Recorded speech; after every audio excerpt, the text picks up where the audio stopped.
Ancient Finland was sparsely populated, but you best believe they weren't about to let that fertile farmland go to waste. And so they straightened out their priorities and used it to make some booze. Specifically wine, at least according to this story. The Finnish vineyards, however, were plagued by frogs and grasshoppers and other pests such as the Swedes. That's where a brave hero stepped in, and with his powers gained by drinking sour milk and eating fish soup, he drove the little varmints out. Well, at least the frogs and the grasshoppers. That is, according to the legend of Saint Urho, folk hero and patron saint of Finland, according to the land which gave us Mystery Science Theater and wood crawlers. Hello ladies and gentlemen of the internet, I am Messiahs of Mythology, and this, for the illiterate people in the back, is a video on Saint Urho, who is, probably for good reason, one of the world's least known mythical heroes.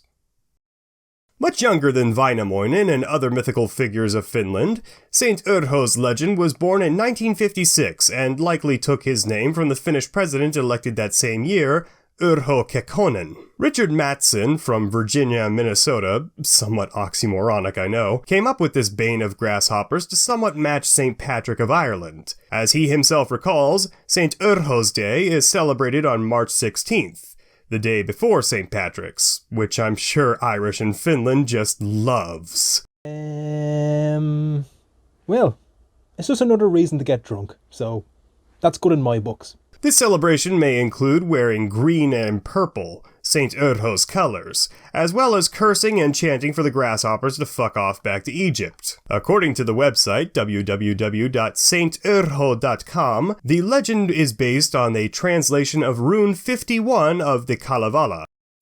There are only 50 runes of the Kalevala. What is this shit? Some of the more astute on Finnish literature may be saying. Well, the site has the courtesy of telling us that it's a recently discovered rune of the Kalevala, meaning that Saint Urho has very little basis on anything other than imagination. Adding fuel to that fire, while the climate in ancient Finland was somewhat warmer than it is today, there is no evidence of significant wine production. Moreover, Urho is an ancient pre-Christian name, making it not at all fitting for a saint. They should have called him John or Peter, or something else that stinks of Galilee. Together with Heikki Lunta, Saint Urho makes an interesting addition to the lore of Finnish-American heroes, and is a great example of the population's love for their roots. A passion which keeps me in Auntie's employment despite the fact I have already completed the blood pact by eating the flesh of a virgin.